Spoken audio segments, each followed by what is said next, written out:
magaling itong mga journalists na nagre-research. How about the prices of gasoline in the country?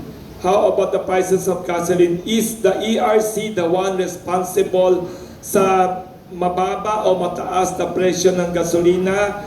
And how do you in ERC regulate the price of gasoline, kerosene, pati LPG ba kasama sa inyo sa ERC? Hindi po.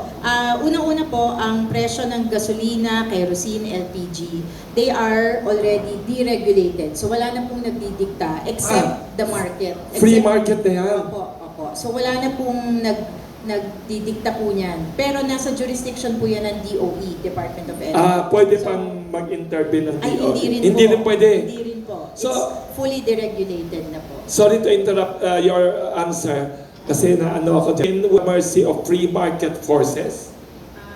In a way? It's free market and competitive. So, ang makakapagpababa po nun, Kompetensya. kompetensya. Okay.